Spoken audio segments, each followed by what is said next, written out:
another set of past winners and finalists for you to meet, and some judges. We're going to be talking to the judges about what they're looking for this year, what they think makes a good Tech for Good entry, and in particular what they're looking for from the winners.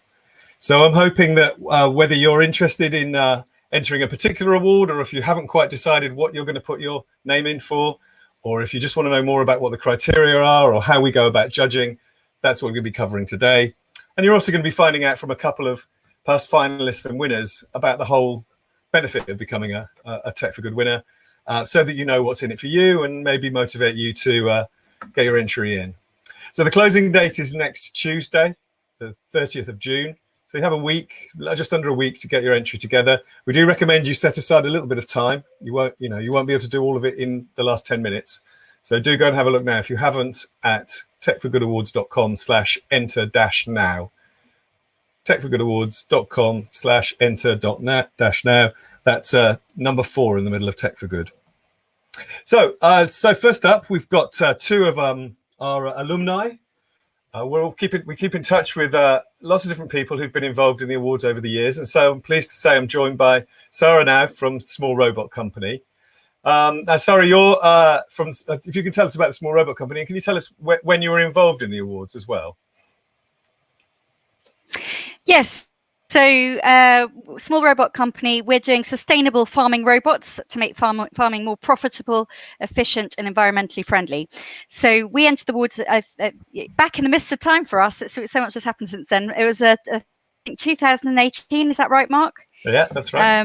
But it was still very early in our journey at that point. That's something that I would flag, actually, is that even if you're very early stage, if you've got a big vision and you're going to have a big impact, still go for it, because we were very early stage and I didn't think we had the chance of really loved everything about the Tech for Good Awards and wanted to enter, so I entered anyway. And I'd say the same to you, go for it. So it was a really big moment for us winning the awards. It very much put us on the map, I guess. It was like the first major affirmation that what we were trying to do would have an impact, and it also happened just before we were about to go into a crowdfunding raise to get our first bit of seed funding. So having that behind us really just helped ignite the campaign at a time when we really desperately needed that extra credibility. So we raised £50,000 successfully, which enabled us to develop our first prototype. So that was just fantastic. Has had a significant impact on our business. And I'll come back in a moment to where you are now. But at the time, as you say, it was very much startup time. And I do remember that I think you had a prototype. You just about got the prototype. Yes. Yeah, we'd done the initial proof of concept. And as a result of having that piece of work under our belt, we had won a Horizontal Innovation Award from the Institute of Engineering and Technology for £50,000, but we had to match fund that. So basically, they loved the idea. They believed we had the technical capability to implement, but we had to then get our act together to get the money we needed to actually make a commercial success of it, and that was at the point at which we won these awards. Great. So as you say, I think very much we want to encourage the idea that you don't have to be sitting there with a fully developed idea that's up and running. We're very happy to look at ideas in their very early stages, embryonic stages, and that really fitted the bill. It was obviously going to be a technology with a great deal of impact if you can get it right, but you were looking for some backing and some support, and I think that's probably one of the best things that the awards can offer. I think, apart from the chance to actually validate what you're doing, it's also the chance to connect in and sort of take the next step. So I've got someone else who's going to join us. Femi is here. If we can bring Femi in. Hi, Femi. Hi, Mark. You're a past finalist. Can you tell us a bit about the work that you do, Femi, and equally when it was that you first got involved in the Tech for Good Awards? Okay, yeah. So, hi, my name's Femi, aka Hackfemo, finalist in 2016 for the Tech for Good Awards. I have Tourette syndrome, and when I was 9, I set up South London Raspberry Jam to share sort of my coding passion with other young people who have Tourette's and might not otherwise be able to learn coding. So it's about sort of setting up an inclusive environment for them to code. I've had my own business for a few years now, running workshops for corporate companies and doing keynote talks. And at the moment, I'm working on the Signed Word app. Really awesome project about helping deaf learners with their literacy skills. Cool. So, well, I mean, it seems so long ago, doesn't it? And you've done so much in the time. So when you look back on the Tech4Good Awards and when you entered, as Sarah was saying, can you remember how it felt? Were you nervous? Did you think I'm just chucking it in to give it a go? Well, it was a bit crazy. So I entered into the BT Young Pioneers Award, and there were some really great projects in there. There was the Arnav, really awesome with his asthma pie. And I just thought that was such an amazing project. To be honest, it really opened my eyes to a lot of amazing Tech4Good projects. We also had South London Raspberry Jam in there with Microbit in the same category. So we were kind of like, oh my God, like, we're not going to win. Microbit are amazing. And in the end, Microbit did win, but deservedly. And we got some really great contacts. You know, we're still in touch with Microbit Foundation, and we've done amazing UK-wide Young Coders Conference with them. And as well as that, sort of the ethos of Tech4Good has now really stayed with me. So from entering the Tech4Good Awards, sort of that kind of picked up the idea of that ethos, and we were able to find a community of people doing Tech4Good. And now, as we go forwards, Tech4Good is at the heart of everything we do. That's fantastic. So, and obviously, congratulations, because I know that, at the time when you were winning the first award, obviously you first started working with you and came across what you're doing. I've just always been incredibly bowled over by the amount of energy and, expertise that you bring to what you do. And I remember when you went over to the States to do your talk, just loads of bits, and your mum calling me up to ask for staff. It's just, you're just brilliant and very, very inspiring to lots of different people. So, just please keep it up, but also be aware of just how inspiring you are. So if we look ahead, Sarah, where are you at in terms of next steps for the small robot company? What do you think are going to be the next things on your roadmap? Oh, I think we might have frozen Sarah there. I think you're up and down. Sorry. Again, so that's okay. Can we hear you? I don't know if we can. I'll jump onto you, Femi. You're talking about your new idea. I'm guessing that's going into the awards this year, is it? Did you say you were going to enter it? Yeah, we're going to enter it. We haven't quite done the submission yet, right? But we are going to enter the Tech4Good Awards. We've also put it into the Nesta Longitude Explorer Prize as well. So can you tell me a bit more about what it is you're trying to do? So our app is Signed Word AI app, and it's to help deaf learners with their literacy skills. So using AI, we're creating a platform to translate signed words into written English. And if I'm going to be honest, we've had to do so much research around this. So we started over a year ago in January when Imran, a student at my mum's college, came to our very first Young Coders meetup, which is a small coding group that we have, and he's deaf. And he told us, the first one was around machine learning, and he told us about the difficulties he has with his literacy skills. And as a Young Coders community, we're like, you know what, with machine learning, we really can help Imran out here and other deaf learners who also experience this sort of problem. And so we did a lot of research. We went to a couple of conferences, presented our ideas. Me and Imran worked together.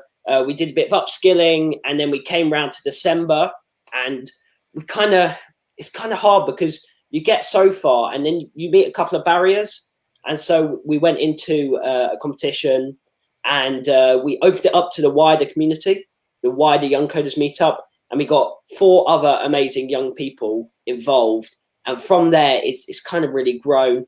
Again, together, we just went through a really awesome process, and we're now at the point where we've had to consider all the accessibility and ethical side of things. So working with deaf learners, we've got to make sure that we always have deaf subtitles and an interpreter with us. So when we're doing our market research, it took a very long time to get that out, because we had to make sure it was fully accessible. It was also quite hard with COVID and the lockdown, keeping in touch and things along those lines. But I think the idea of Tech4Good and also accessibility with Accessibility Net, really amazing, and it stuck with us. And now when we're coming up with ideas as young coders and as young people, we're putting that at the core of it. We're putting the user at the core, and we're thinking about accessibility and ethics and Tech4Good. Great. Well, I mean, in your sort of experience over the last 4 or 5 years, is there a greater take up of this Tech for Good ethos, do you think, amongst your peer group and the people around you? Are people starting to twig, the value of that sort of phrase and idea? Yeah, I think, honestly, looking around, just even in our Young Coders Meetup group, there's some amazing young coders, and I've seen them do a number of different projects, and most of it's themed around Tech for Good. I mean, even during lockdown, we entered another hackathon called the Teens and AI Hackathon, Teens and AI Youth versus COVID Hackathon. And again, it's all about that Tech for Good, and young people are coming up with amazing ideas. And within our teams, we were able to sort of explore different roles and things like that.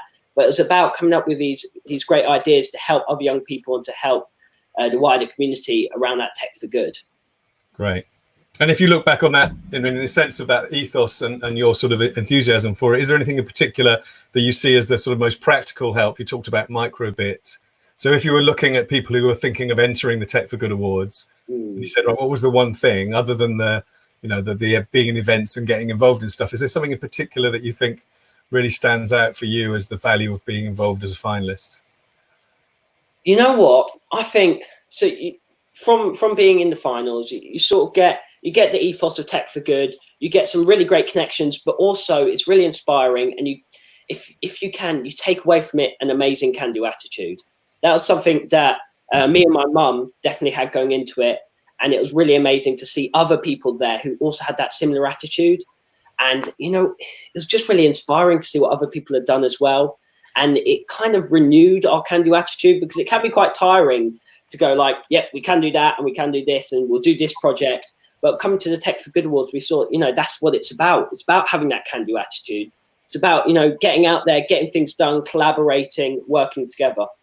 Fantastic. Thank you. And I think we're going to try and call Sarah back in if the bandwidth will stack up. Hi there, Sarah, the inevitable tech gremlins.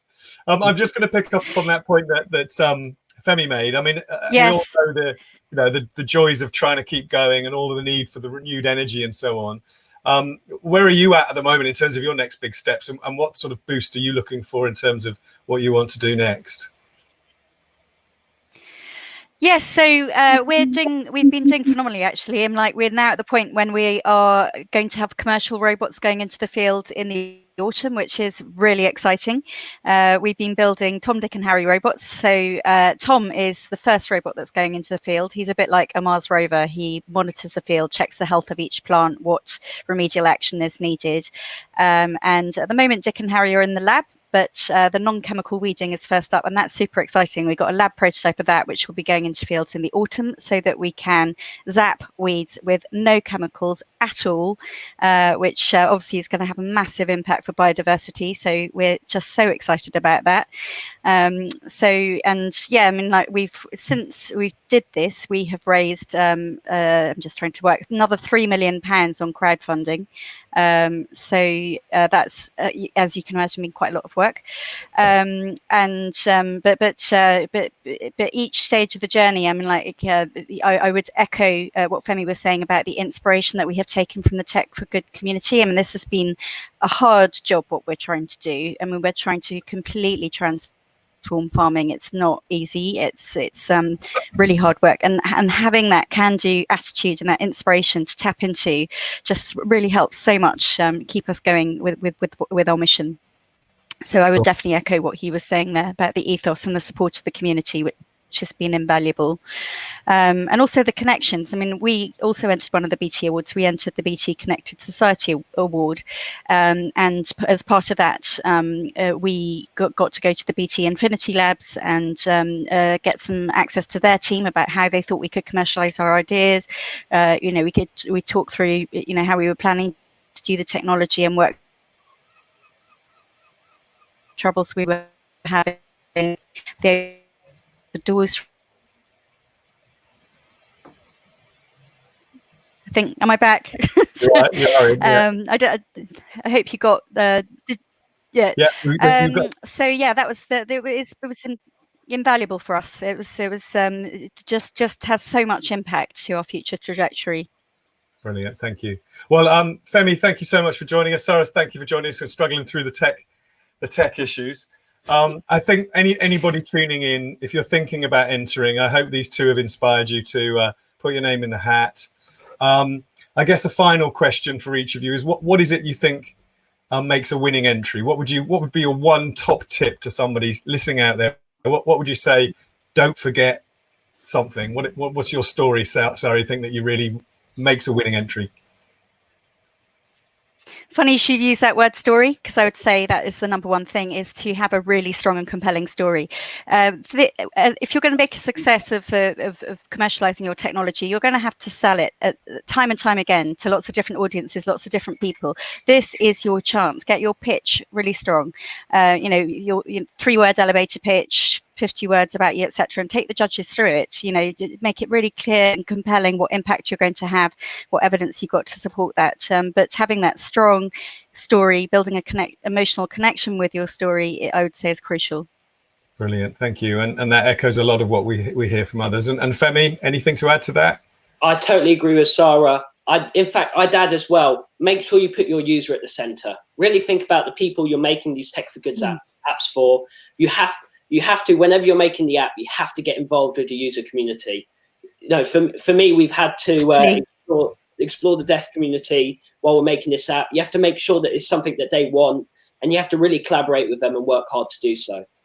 Fantastic. Well, great. Thank you, both of you. And Femi, we look forward to seeing your entry. As you know, there's no favoritism in the system, so you'll have to work as hard as everybody else, no resting on your laurels. And Sarah, best of luck with the trials. It sounds a very exciting time for you, so thank you for joining. Thank you. Thanks. Great. What we're going to do now is we're going to bring in some people who are going to be involved in deciding who the winner is. We've got 4 judges who are going to join us.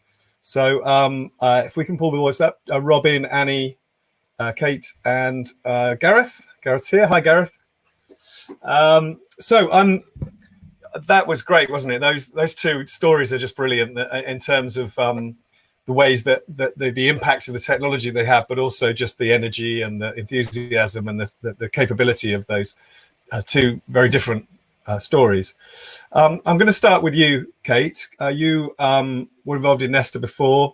You're now at Tech Nation. Could you say a bit about, you're looking back on being a judge and looking ahead.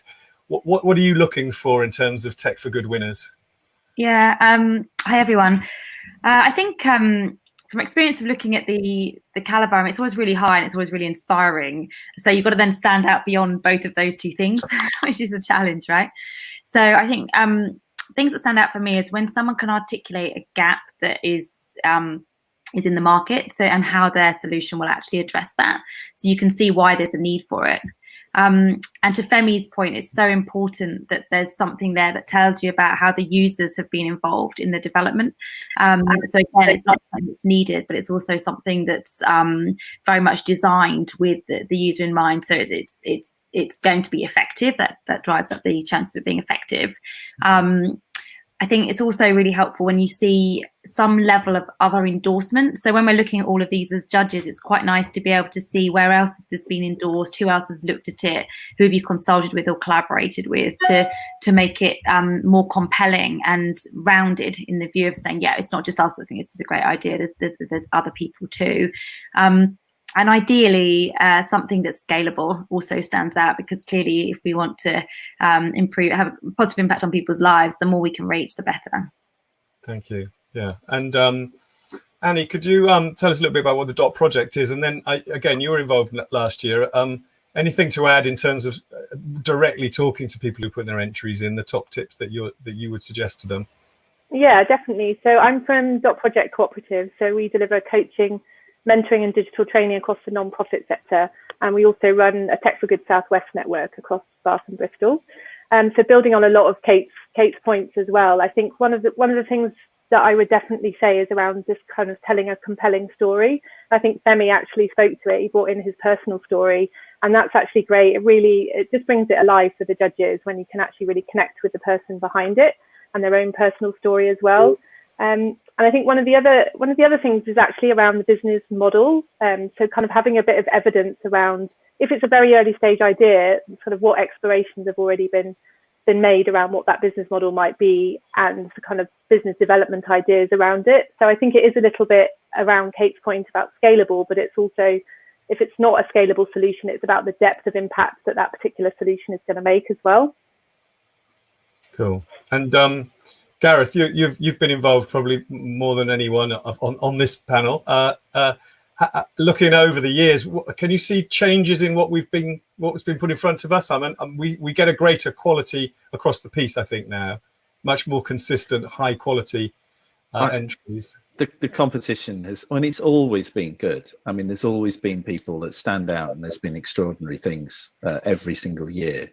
But yeah, it's just the breadth is just every single time you think we've seen it all. This is going to see repetition every single time. We're surprised by the things that people bring forward, and yes, it is. I mean, as a scale, it's just going bigger and bigger, and in some ways, then that kind of obviously does put a little bit more of that sort of challenge back onto the individuals who are writing their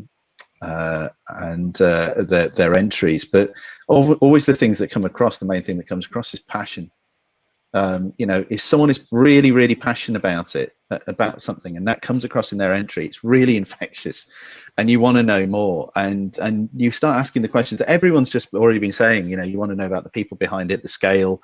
You want to know what the challenges are. You want to know the impact. What's the novel approach? And you want it all backed up. The story is complete when you've got anecdote and testimony, and data is good.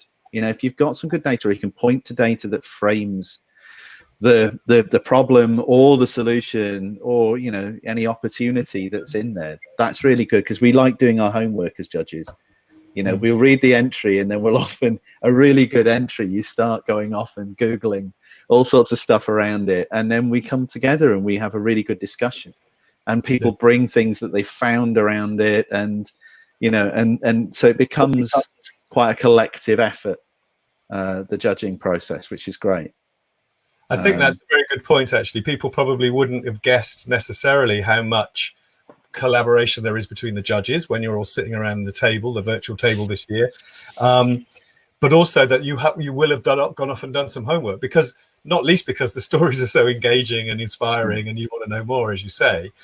And I think another tip I would throw in is making sure that if you are putting an entry and you've provided us with those hooks of places to go and look, if you've got a YouTube channel and you've got videos about the way that people are using the service, then make sure that you've got those links in your entry, because those are the things that we're going to follow. We're going to be following up and looking at what we can see of the story that you're trying to tell. So the more you put that in front of us, the easier it makes our job. Robin, you're chair of the judges this year. What do you think we're going to see as some of the sort of key themes and major challenges that people are struggling with? I mean, there's an obvious one in COVID, but are there other trends going on around us in technology that you're hoping to see emerge? I think anything digital first is going to be, something that we're going to really sit up and take notice of. Obviously, if you can tell the story that includes why it's important at this time, then that's going to be particularly compelling. I would just want to echo what everybody else was saying. Convey the passion, tell a story, make it personal if you can, with case studies. Bring the people who are involved, whether it's the stakeholders or the people that have helped create it, to the fore in the submission. Then that's always going to make us sit up and listen. Back it up with data, absolutely. But if there aren't kind of people surfaced in the entry, then it might not stand out as well as those that where there are people involved. I think one other thing you mentioned about putting in hooks to other information.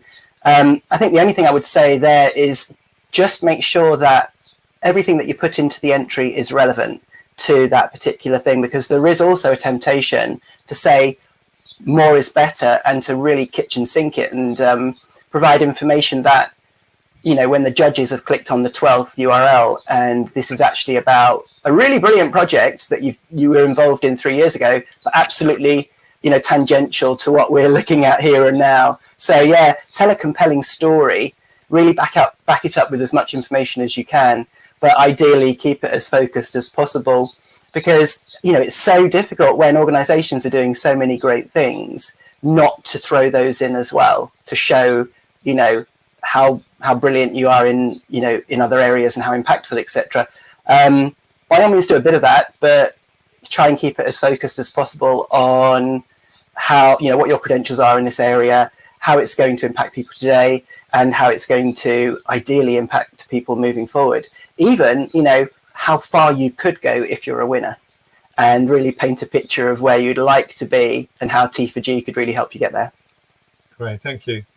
Annie, I think a lot of the work that you're doing with charities tends to be with smaller organisations, I think, generally. What sort of barriers would they face in entering this sort of award that you could comment on? Because we're always keen to encourage everybody to think that they might be a winner. What sort of things do you think would be putting people off enter at the moment? Is there any sort of obvious things that they would be sitting back and thinking, oh, I'm not sure? Yeah, I'd say, well, obviously there's the time that you need to kind of put your application together, but also sometimes there's this kind of feeling that, well, I don't have the evidence, I haven't done the user research, I haven't done the discovery, whereas we always find that it's there, it's within the organisation, it's what they do every day. So I would kind of trust, I guess, the knowledge that you already have and not be thinking about what you don't know in terms of maybe the technology aspects specifically.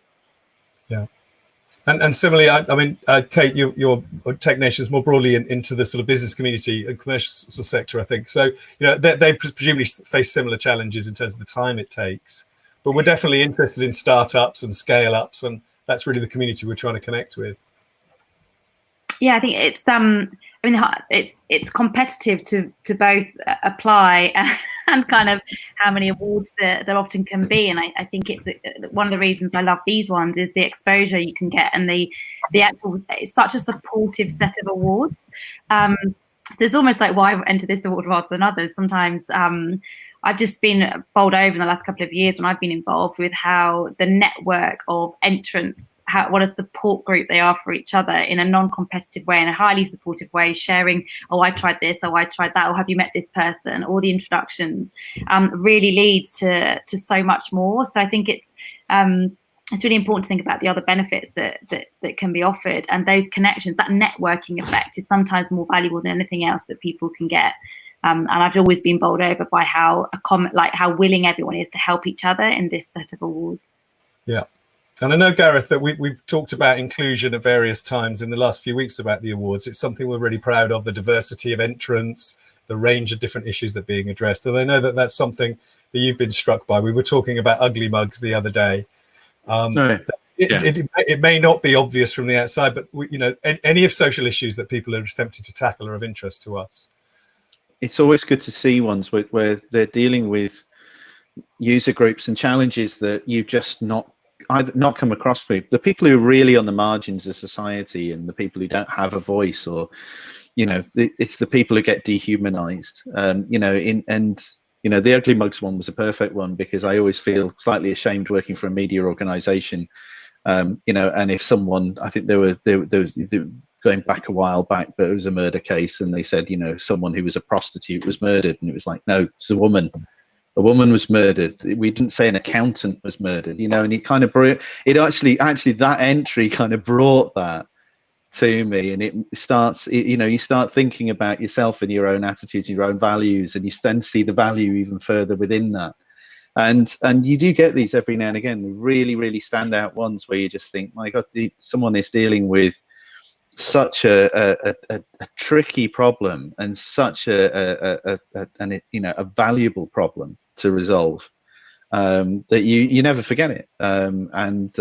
You get sometimes quite, kind of as a judge, you become quite emotionally attached to some of the entries, and you end up really fighting for them in the process, because it really touches something, emotionally for yourself, and that's what you need. A lot of this for me.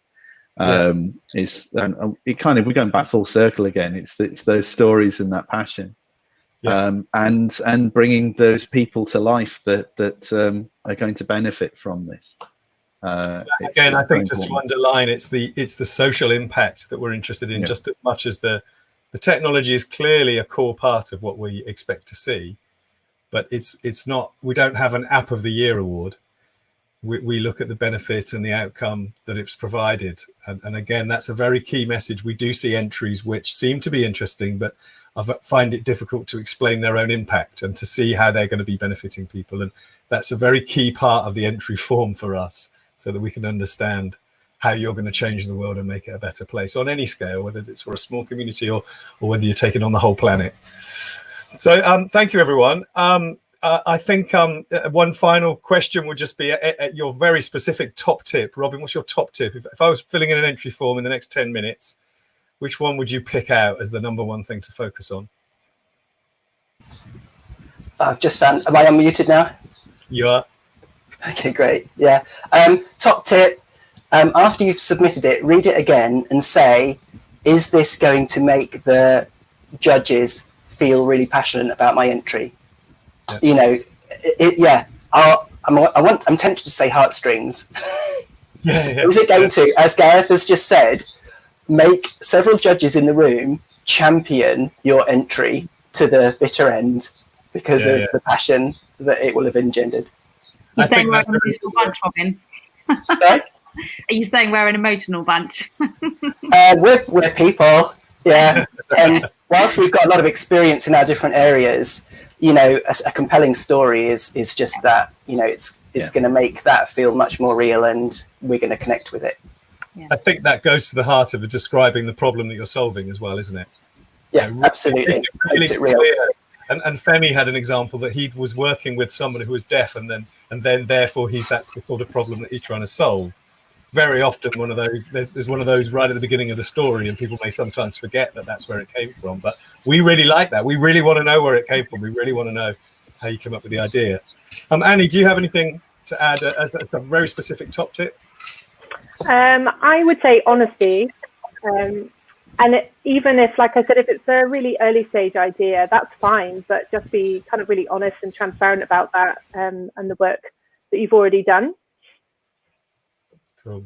And Kate? I'd say, building on what Robin said, when you've written your application, reread it and take out all the extra bits that don't make it punchy to the point and really clear, so that it's not eye-catching. Because sometimes if you have more time, you write a shorter version. So have a read and then thin it out to make it really crystal clear as to why you're the organisation or the idea that we really ought to be listening to right now. Great, thank you. Well, thanks everyone. I think you've given everybody a really clear idea. I mean, we as a group of judges, we pick all the winners from all the categories. So it's important that people understand the breadth of experience and knowledge that you bring. You know, you're all looking for something similar in the way that you want the impact to be measured, but we've all got our own perspectives on that and our own experience and knowledge. And I think, you know, when putting the entries together, make sure that what you're really looking at is the criteria that we've laid out. They are different in different categories. And then remember the common lessons that we're talking about here, about the way that you present your story, the way that you grab us and make us want to hear some more and find out what you're doing and how you're making the world a better place. And then equally, you know, what's next? We want to know how we can help you. We want to know what's going to happen next and how we can be part of that story. So, you know, draw us in and show us how winning a Tech4Good Award could be so good for you and, you know, help change the world for the better. So great. So thanks, everyone. We're going to be meeting up for our judging panel sometime in late July. Between now and then, hopefully there's plenty of people out there who are putting their finishing touches to their entries to make our job as difficult as possible. But thank you for joining me. And we look forward to seeing what comes through in the next month. Awesome. So if you haven't done already, please go to tech4goodawards.com/enter-now, and you can find all the details there about how to enter. And we look forward to seeing your entry in the bag next week. So thanks, everyone, and goodbye. Thank you. Thank you. Good luck. Thank you.